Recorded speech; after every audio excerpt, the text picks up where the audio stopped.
Еврорадио.ФМ. Вітаю ўсіх слухачоў Еўрарадыё. Студыі для вас працуе Зміцер Лукашук. Гэта сумесны стрым Еўрарадыё і яе прамовы, які, як звычайна, можна і слухаць і глядзець праз акаунты Еўрарадыё ў сацыяльных сетках Facebook, Аднакласнікі, ВКонтакце, на канале YouTube. 2 кастрычніка дэпутаты Палаты прадстаўнікоў сабраліся на сваю апошнюю восеньскую сесію. Для кого как? Ну так, але шэраг дзеючых дэпутатаў спадзяюцца перасесці ў дэпутацкія крэслы парламента новага склікання. Пра скандалы, інтрыгі і расследаванні гэтай выбарчай кампаніі і не толькі пра іх мы сёння і пагаворым з нашай госцяй, дэпутатам Палаты прадстаўнікоў Ганнай Канапацкай. Добрый дзень, спадарня Ганна. Добрый дзень. Раней, калі я вас вот так вот прадстаўляў, я заўсёды казаў: дэпутат Палаты прадстаўнікоў, сябра аб'яднанай грамадзянскай партыі Ганна Канапацкая. Сёння я вот не сказаў, таму што не ведаю, ці маю права ўжо вот гаварыць другую частку сваёй прамовы. Вы А я не вижу причин, почему вы не можете ее говорить. Я сябра аб'яднанай грамадзянскай партыі, і я на сёння не маю ніякіх падстав, каб гэта было не так. Ну, шла ж размова пра тое, што вы заявілі пра выхадзе з партыі. Да, и с кем вы вели такой разговор? Не я говорю, это информация пошла после съезда. Давайте, а вот спросите у меня, я вам четко все отвечу. Откажите, коли ласка. Так выходили вы, ну, или это в сердцах так было сказано? Слушайте, если вы мне покажете, где я сказала о том, что я вышла из состава членов Объединенной гражданской партии, я буду очень-очень удивлена, потому что мое заявление звучало так, что я приостанавливаю свое членство в Объединенной гражданской партии на период избирательной кампании. И я могу назвать вам несколько причин, почему я до сих пор остаюсь членом Объединенной гражданской партии. Потому что я великолепно понимаю, что те 5-7 человек руководства, которые засели в Минском офисе и примкнувшие к ним, не есть Объединенная гражданская партия. Я уже тоже устала повторять вашим коллегам-журналистам, что вот Объединенная гражданская партия – это те люди, которые сегодня хотят перемен и которые работают на эти перемены. И я своей работой в Палате представителей никоим образом ни разу не дала повода никому сомниться в том, что я не разделяю какие-то либеральные ценности или ценности политические, или ценности... Ох, как интересно слышать где-то еще откуда-то свой голос. Или еще каким-то образом нарушила устав, цели, задачи Объединенной гражданской партии. Але была пресс-конференция пасля з'езду партии, присвеченная... Вот я поглядел, и у меня склалася ўражанне, что она была присвеченная, ну, пачалі з іншага, але присвеченная она была фактично цалкам Ганне Канапацкай. Я вам могу сказать, что у меня тоже сложилось впечатление, что люди, которые организовывали съезд, вот у них была одна единственная цель, да, заклеймить Канапацкую позором. И мне очень странно было видеть и слышать, что люди, которые считают себя приверженцами демократических ценностей, не дали мне слова, снимали все на видео, а кроме того, что снимали на видео, пресс-секретарь Объединенной гражданской партии Красулина Анна во время голосования позволила себе встать и снимать людей, которые голосуют, делать фотоснимки. Ну, то есть, какого... Для архива. Для архива какого? Это уже нюансы. А вы уверены, что для архива? А не все-таки не для того, чтобы потом как-то расправиться с инакомыслием? И чем тогда... Объединенная гражданская, вернее, там вот руководство или там люди, которые сегодня в той или иной степени принимают решения в Минске, отличаются от того, что сегодня делает власть, расправляясь. Катя, ну все ж таки, перапыніла свое сяброўства ў партыі на час выбарчай кампаніі. А навошта такія полумеры? Так я же вам только что объяснила, что партия – это немножко другое, чем те люди, которые сегодня принимают решения. Кроме того, давайте так, решение о том, чтобы брать мандат и работать с ним, принимала не Объединенная гражданская партия, как бы кому-то не хотелось это представить. Брать или не брать мандат принимала правоцентристская коалиция. И я сегодня связана обязательствами, в том числе с партнерами по этой коалиции. И вы можете видеть, и не думаю, что у вас есть сомнения в том, что я очень качественно отработала с белорусскими христианскими демократами или с движением «За свободу». Поэтому вот эти обязательства, которые у меня есть, они тоже говорят мне о том, что, Анна, все решения должны быть взвешены, и все решения должны быть продуманы, их последствия. Таким чынам, для тых, хто, можа быць, неуважліва сачыў за тым перыядам часу, калі вырашалася пытанне браць ці не браць мандат, ці, можа быць, забыўся зараз, не было такога, што селі, скажем, Ганна Канапацкая з тагачасным кіраўніком АГП Анатоліем Лябедзькам, ну, можа быць, плюс там яшчэ намеснікі, кіруючы склад, і вот вырашылі такім партыйнае рашэнне было прынята. Это не было партийным решением. То есть прымалі удзел у вырашэнні гэтага пытання, скажем, лідар руху за свободу Юрий Губаревич. Партнеры по коалиции, да, давайте. Партнеры по коалиции. Да, партнеры по коалиции, да. Добро, и когда, если вспомнить первое вот интервью, да, первую там пресс-конференцию, это так и говорилось, что мы приняли решение о том, что мандат должен быть использован. Но, понимаете, мне тоже очень интересно слышать о том, когда встают некоторые руководители партии и говорят о том, что вот у нас есть опыт работы с мандатом. Как может быть опыт работы, если вы не работали? Вот я думаю, что сегодня может встать Юрий Губаревич и сказать, да, у Руха за свободу есть опыт работы с мандатом депутата, потому что мы работали. Ну, Губаревич так само был депутатом местного совета. Отлично, давайте будем говорить о том, что может стать, например, Виталий Ромашевский, да, и сказать, у БХД есть опыт работы с мандатом. Может стать Ольга Ковалькова и сказать, у БХД есть опыт работы с мандатом депутата, потому что они с этим мандатом действительно работали. И потому что вместе мы как раз-таки продвигали те либеральные идеи, приверженцем которых являются члены ОГП и которые декларирует сама партия в своем уставе. Но, простите, как можно говорить о работе, вернее, о результатах работы, которой не было? Калі браць асноўную прэтэнзію, галоўную прэтэнзію, якая была ў кіраўніцтва аб'яднанай грамадзянскай партыі ў дачыненні да вас, я зараз кажу, як і папярэдніка Анатолія Лябедзькі, так і зараз у цяперашняга кіраўніка Мікалая Козлова. Он не руководитель, он исполняющий обязанности. Выконваючы абавязкі, ну, лідар, скажем так. Асноўная прэтэнзія, што Ганна Канапацкая брала на сябе абавязкі постоянно у палате представников казать про то, что выборов нема, выборы украли, верните выборы, и проводить, лоббировать, там, тип, каб прыняты был новый выборчий кодекс. Вы гэтага, по их словах, не зрабілі. Слушайте, я зараз про іншае. Калі ўсё ж таки браць ці не браць мандат было калегіяльнае рашэнне ўсёй правацэнтрысцкай кааліцыі, ці такое ж стаўленне да вашай працы у іншых сябраў коалиции? Я думаю, что они с удовольствием сами ответят вам на этот вопрос, но по той реакции, которая последовала после... Так, это воскресенье был съезд, да, я вижу, что они сохраняют все те отношения, которые сложились у нас за 3 года работы, они поддерживают меня, и они готовы работать дальше. И в любом случае, по-моему, даже у вас в эфире Ромашевский, да, заявлял о том, что вне зависимости от моих отношений с Объединенной гражданской партией, я остаюсь кандидатом от правоцентристской коалиции. Тым не менш, вот падчас этой пресс-конференции, про якую мы уже не один раз сказали, вот стало зразумела, вот мы зразумели со слов тых, хто праводзіў эту пресс-конференцию, чым вы цягам гэтых 3 гадоў депутатства займаліся. Вы не займаліся вот тым, что вам доручила партия. Что ж вы робили? Послушайте, мы уже с вами определились, да, что решение принимала не партия, а коалиция, и все то, что было, как скажем, поручено мне коалицией, и даже больше, не просто правоцентристской коалицией, а объединением демократических политических сил Беларуси, выполнено. Сегодня проект избирательного кодекса, проект закона о внесении изменений и дополнений в избирательный кодекс внесен в Палату представителей.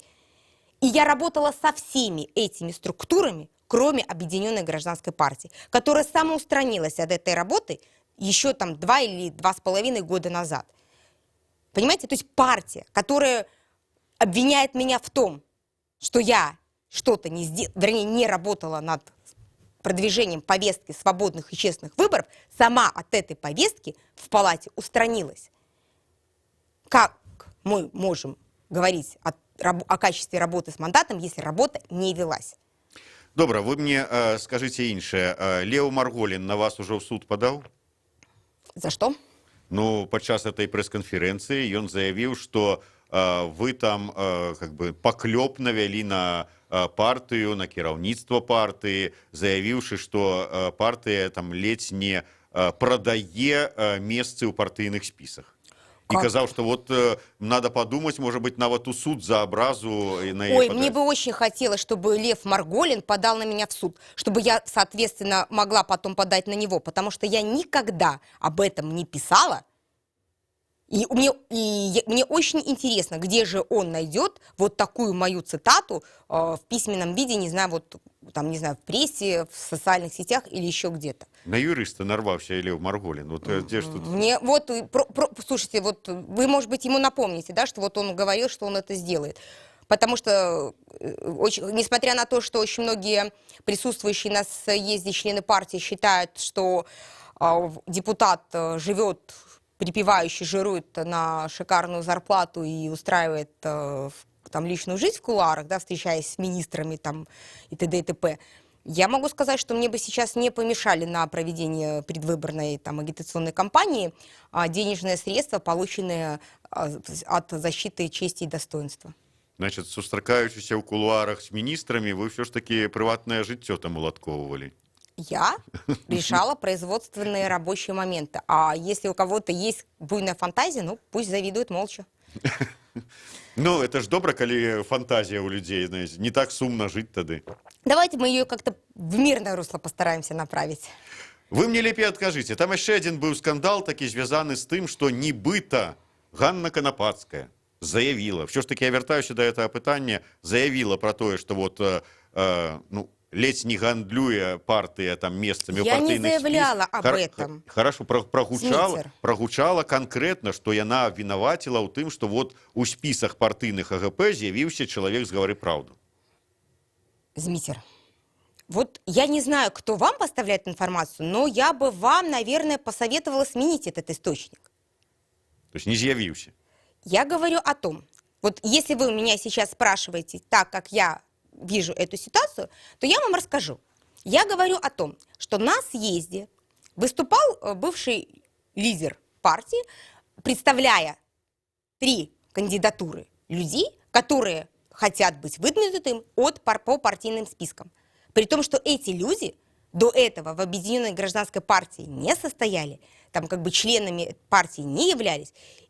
И я вам больше скажу, да, вот они уже нарушили устав ОГП, когда выдали им на следующий день там, или в течение недели партийный билет, потому что у нас по правилам партийный билет выдается через полгода. Да, то есть сама партия вот уже нарушает свой устав, выдавая там, партийные билеты в течение недели, а не в течение 6 месяцев. Но я говорю о том, что да, сегодня по партийным спискам Объединенной гражданской партии ну, или является членом партии, или был принят в члены ОГП человек, который за время избирательной кампании позиционировал себя от иной как бы, политической структуры, зарегистрированной. Мы перервемся на невеличкую паузу. Короткий выпуск новинаў на Еврорадио. Я нагадаю, что у нас у гостях депутат Палаты прадстаўнікоў Ганна Канапацкая. Зміцер Лукашук працуе ў студыі. Гэта сумесны стрым Еврорадио е прамовы. Вернемся праз хвіліну. Еўрарадыё. Гэта толькі актуальная інфармацыя, аналітыка, музыка і крытыка. Мы незалежная крыніца інфармацыі ў тваім рэальным жыцці. Мы першае рок-радыё Беларусі. Мы 24 гадзіны ў інтэрнэце і на спадарожніках. Еўрарадыё. Час ведаць, што адбываецца.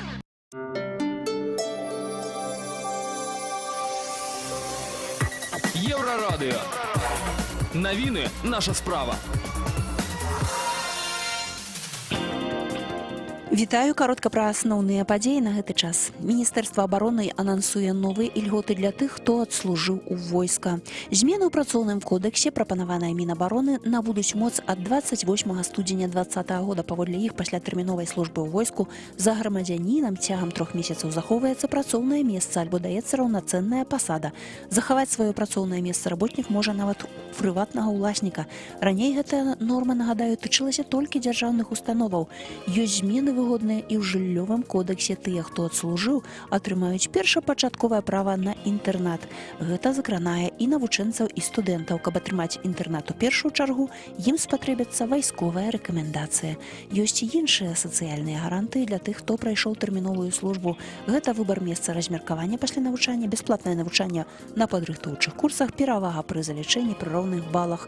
А ўвогуле схема гэтых новых ільготаў можна пабачыць на нашым сайце euraradio.fm, рубрика «Апошнія навіны».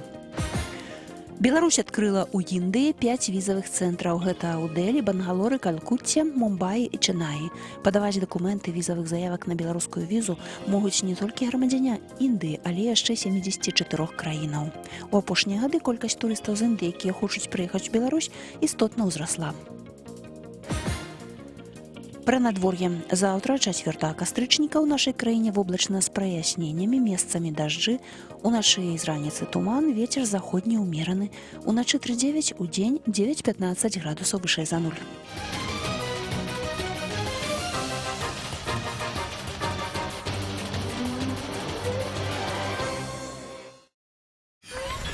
Euraradio.fm.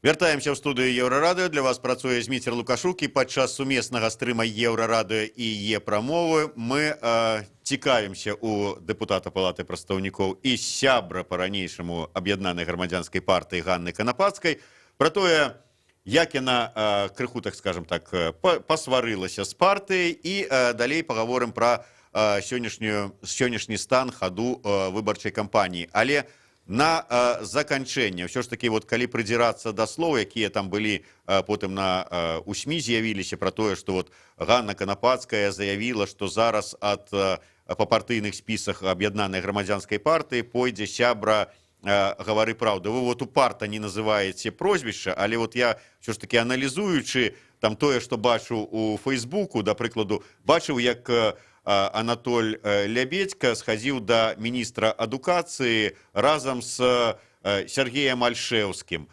І я памятаю, некалькі тыдняў таму назад Сергей Альшэўскі быў у нас у эфіры, і падчас эфіра заявіў, што ён плануе і абірацца дэпутатам, прычым ідучы ад кампаніі «Гавары праўду». Вы видите, вы великолепно все сами знаете. Значит, у вас все-таки достойные источники информации.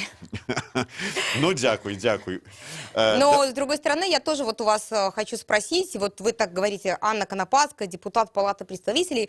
Но мне как-то сдается, что сегодня вы пытаетесь меня точно уже не как депутата, потому что никаких вопросов о работе, о том, что я как депутат 3 года сделала за 3 года, вы как-то мне не задаете. Вы так намекаете. Но я ж только что сказал, что завершаючи гэтую тему, подводячи. Ну, вы же все равно к выборам ее подводите, а не к моей работе, к избирательной кампании. Добра, вы далі іншы накірунак. На пачатку сваёй праграмы я сказаў пра тое, што шэраг дзеючых дэпутатаў парламенту Палаты прадстаўнікоў гэтага склікання плануе перасесці ў дэпутацкія крэслы наступнага склікання парламенту. Вы сярод іх таксама? Нет, я как раз-таки планирую продолжить активную работу с мандатом депутата Палаты представителей. Я не собираюсь пересаживаться из одного кресла в другое. Я собираюсь конструктивно, плодотворно я думаю, что работать. за вами то же самое кресло, на яким вы сидели, не и покинули. Тому пересаживаться не доведется. Для меня это тоже принципиальная разница, потому что, к сожалению, очень многие депутаты действительно просто отсидели в своих креслах, государственных креслах, этот срок. И я очень часто, когда общаюсь с людьми и вижу их непонимание или неверие, понимаю, что от нас, депутатов, тоже это зависит, потому что очень многие депутаты так и не пришли за 3 года к людям и не помогли им решить те или иные проблемы. Я, до речі, просто каб завершыць гэтую тему с одного боку і съезда, з другого боку вот, выбарчай кампаніі. Ведаеце, вот, мы размаўлялі з палітолагам Юрыем Чаусавым тут у нас у эфіры, і ён сказаў, што вот, ўсё ж таки больш надзейна, калі кандыдат вылучаецца і шляхам збору подпісаў, і, скажем, па партыйных спісах.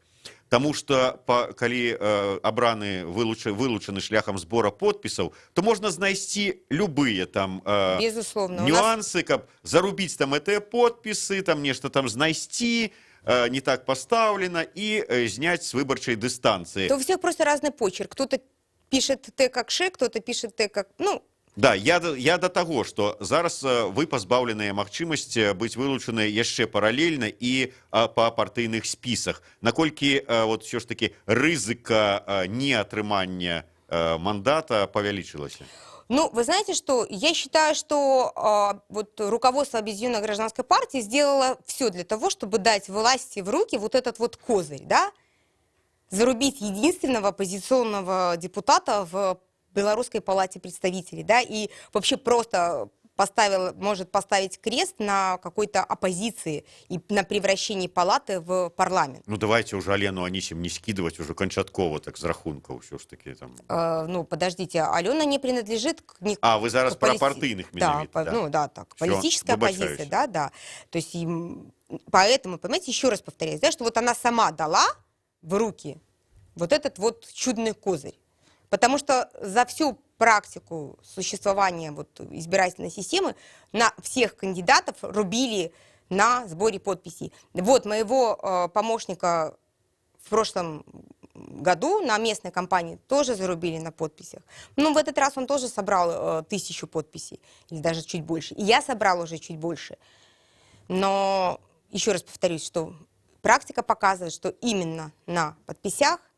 Давайте вот даже я могу сказать из своей практики, что я вижу. Я прихожу к человеку и говорю, поставьте мне, пожалуйста, подпись. Он говорит, вы знаете, я там работаю на интеграле, нам уже сказали, за кого голосовать. Я говорю, я депутат, я для вас работаю, вот это вот. Она ставит подпись. Я вполне допускаю, что если завтра ей позвонят из избирательной комиссии, она скажет, нет, я эту подпись не ставила. И я больше вам скажу, что вот в этой ситуации, которая может произойти, роль руководства ЛГП очень велика.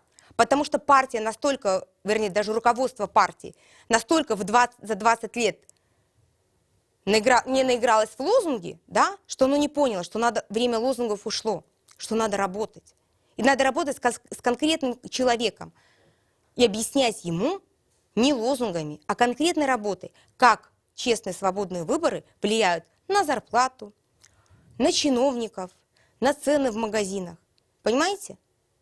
Вот эта вина, в том числе руководства партии, что сегодня в Беларуси вот так происходит со сбором подписей, с выдвижением, с формированием участковых избирательных комиссий и т.д. и т.п. Наколькі я вот памятаю, Ярмошина буквально днями заявила про то, что 22 патэнцыйных кандидата у депутаты атрымалі папярэджанне от выбарчых комиссий, там, от ЦВК, там, ці от кого. Я так разумею, что есть рызыка, что станет их 23 ближайшими днями. Да, вот буквально перед эфиром мне позвонил секретарь моей избирательной комиссии, участковой избирательной комиссии, и пригласил завтра к 11 часам на заседание комиссии, потому что поступила жалоба. Вы не ведаеце падрабязнасцяў, там, что вы не так зрабілі, кого вы пакрыўдзілі? Ну, я могу предположить, кого я обидела, потому что моя работа в Палате представителей была направлена на то, чтобы изменить сложившуюся систему власти и управления эволюционным путем. Вы зараз хочете сказать, что это влада покрывдилась и написала сама скаргу на вас? Ну, может быть, не сама, но вполне допускаю, что она нашла того человека, который выразит ее мысли на бумаге. Ну, павінны ж быць нейкія падставы, а вы юрыст, я ж так думаю, вы павінны ведаць, вот як вести свою працу так, каб не было до чего придраться. Вот я как раз-таки поэтому нахожусь вот в таком полном недоумении, что же кто-то мог сделать из моей команды. Она у меня не очень большая, но там, по-моему, 36 человек в ней есть. Или, ой, даже, слушайте, не помню сколько. И на самом деле человек 15-20 фактически работало. Конечно, я, с одной стороны, понимаю, что я несу ответственность за всех этих людей, но, с другой стороны, я не могу проконтролировать каждого. Но вот, если вам будет интересно, мы сможем встретиться с вами на следующей неделе и узнать, что же там было принципиального в этой жалобе. Ну, безумоўна, трэба будзе даведацца. Давайте вернемся вот до той тэмы, якой вы мяне попракнули, что я вот не цікаўлюся. Я цікаўлюся, просто мы з вами неяк так говорили некалькі разоў, но, может быть, сапраўды, падчас ужо, знаете, вот не сходзіць з языка гэтая тэма прэс-канферэнцыі, но падчас яе прагучала пра тое, што за 3 гады дэпутацтва Ганна Канапацкая нічога годнага у якасці дэпутата не зрабіла. Так вот, што ж вы зрабілі? Вот чым вы можете пахваліцца? Што можна памацаць руками со зробленым? Я сейчас просто начну перечислять, это займет весь эфир, вы не сможете задать другие вопросы. Но начнем с самого того, что было на слуху. Да? Именно я вместе с Ярославом Романчуком, мы, да, инициировали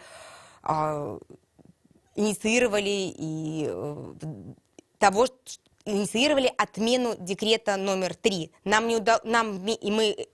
Наша инициатива объединила граждан, и несмотря на то, что нам не удалось отменить этот декрет полностью, он был изменен. Это наша вот такая общая победа, которая объединяет всю Беларусь. Да? Кроме того, значит, мы говорим о том, что я есть представитель политической партии, значит, я должна продвигать политическую повестку. И то, что было нереально и невозможным, казалось 3 года назад, сегодня это реальность. Сегодня проект закона об изменении избирательного кодекса внесен в Палату представителей, и, значит, Палата представителей может стать площадкой для дискуссий, для того, чтобы в очередной раз проблема выборов была озвучена на площадке Палаты представителей. Кроме того, Дмитрий, и вы присутствовали, и вы работали над законопроектом о средствах массовой информации. Я очень благодарна Белорусской ассоциации журналистов, которая поддерживала меня в этой работе. Не все наши поправки были приняты, но очень многие. И сейчас у граждан и у вас, как у журналиста, есть право обжаловать то или иное решение министерства в суде. У вас есть возможность судебной защиты своих прав как журналиста. А у нас, как у граждан, есть право на больше возможностей для реализации нашего права на достоверную информацию. Я очень благодарю правозащитников, с которыми мы работали над законом о массовых мероприятиях. И эта работа сегодня продолжается, потому что вот это то беззаконие и антиконституционное взимание платы за проведение массовых мероприятий должно быть отменено. И эта работа продолжается. Если мы говорим для конкретного гражданина, для конкретного человека, то я внесла поправки в закон о пособиях семьям, воспитывающих детей, и настояла на ежеквартальной индексации. И пусть и немного, но каждый квартал наши молодые мамы или там папы, да, те, кто получает пособие, будут дополнительно получать там 5, 10, может быть, и 12 рублей, да, в зависимости от инфляции. Наше государство предлагало это делать раз в год.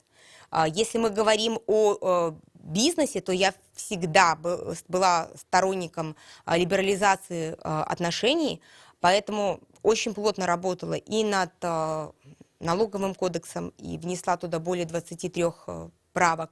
Очень плотно работала над изменением земельного законодательства, потому что земля сегодня исключена из гражданского оборота, и земельные отношения очень часто становятся причиной закрытия малого или среднего бизнеса, потому что государство не ведет себя как равноценный партнер. Мы можем вспомнить огромную проделанную работу по исключению понятия лжепредпринимательства, как из Уголовного кодекса, так и вообще из белорусской экономики. Да? То есть это и исключение статьи лжепредпринимательства из Уголовного кодекса, это и отмена указа о 488-го, да. Если мы говорим о реформе судебной системы, то я работала над проектом закона о судоустройстве и статусе судей или о законе о нормативно-правовых актах, где я пыталась ввести статью, ограничивающую право президента на издание декретов и указов. Да? То есть у нас сегодня существует явный перекос в пользу одной ветви власти, да, президента. С другой стороны, я, используя обращение граждан, работала над теми проблемами, которые ставили они. То есть вот Минск, европейская столица, но проблема чистой питьевой воды до сих пор остается актуальным. Поэтому были внесены поправки в закон о питьевом водоснабжении. Очень нашумевшей была проблема статьи 328 наркотической, она до сих пор актуальна. Поэтому вместе с белорусскими христианскими демократами мы пытались быть вот той связующим звеном между белорусским обществом и властью, да, чтобы продвинуть изменения в эту статью, чтобы все-таки восторжествовала реальная справедливость, да, и чтобы действительно сидели те люди, которые завозят наркотики, а не те дети, которые совершили ошибку, раз попробовав, там, покурив травку. Да, то есть это не есть хорошо, но это просто может быть ошибкой. Вы правы сказали, что можете долго пералічваць, а давайте вот на той сцяжынцы, на якую вас ад пачатку поставила партия, якой загадала ісці, выбарчае законодаўство. Тут что, зроблено ці не Так я же сказала, что проект закона внесен в Палату представителей. Вот гэтага для партии недостаткова атрымліваецца? Вот, как сказать, вот выканала все ж таки, что могла. Слушайте, ну, я говорила, я вам больше скажу, была какая-то абсолютно абсурдная ситуация, когда встал председатель партии и сказал: нет, это ты нам врешь, законопроект не внесен. Это вот врешь ты все нам. Ну, я же не буду доказывать, что мы с вами не жирафы, правильно? Можешь открыть там сайт палаты или государственный реестр законопроектов и все это увидеть. Но я не знаю сейчас тех причин, кроме как личные нереализованные амбиции некоторых персоналей, которые бы послужили причиной того, что партия прекратила со мной всяческое сотрудничество. Но я убеждена в том, что никакие личные амбиции не могут, да и не должны препятствовать достижениям стратегических целей. А вот, к сожалению, произошло именно вот так, что человеческая зависть, человеческое какое-то вот отсутствие там благородства, воспитания повлияло на дальнейшую качественную работу. Ганна Анатольевна, вот мне цікавы такі момант. Шмат гадоў кажуць нам у эфіры палітыкі пра тое, што спісы будучых дэпутатаў складаюцца недзе там у кабінетах адміністрацыі прэзідэнта, ледзь там не за год, там, ну, за полгода да пачатку выбарчай кампаніі, ўжо вядома, хто стане дэпутатам і гэтак далей. Так, скажем так, no records, як кажуць, мне нават рассказывали про тое, что вот с человеком проводили беседу, папярэджвалі, что ты будешь вот депутатом, рыхтуйся и гэтак далей. На сённяшні дзень вот можно сказать, что Ганне Анатольевне сказали, что вы тут у списах как бы рыхтуетесь, ці наадварот, вас у списе нема, так что можете не... Слушайте, вы знаете, что было бы очень здорово, наверное, если бы ко мне кто-то пришел, я бы, может, сэкономила нервы, силы, средства. Нет, я могу сказать, что, с одной стороны, конечно, за 3 года работы в палате отношение ко мне депутатов и там, чиновников изменилось в лучшую сторону, но, с другой стороны, я все равно остаюсь для них политическим оппонентом, потому что я принципиально против тех принципов, которыми руководствуются они. Да? Я как раз-таки за открытость, за доступность любой работы, которая проводится за государственные, там, за бюджетные деньги. Да? Поэтому я максимально стараюсь быть открытой. Может быть, вот эта вот открытость, вот эта вот моя доступность для каждого человека мешает. А можа і дапамагае. Ганна Канапацкая, Зміцер Лукашук, выбарчая кампанія працягваецца ў самым разгары, і мы будзем сачыць за тым, чым гэта ўсё скончыцца і для краіны, і для Ганны Канапацкай, і для партыі Аб'яднаная грамадзянскай партыі. Глядзіце і слухайце Еўрарадыё. Да сустрэчы. Еўрарадыё. Гэта толькі актуальная інфармацыя, аналітыка, музыка і крытыка.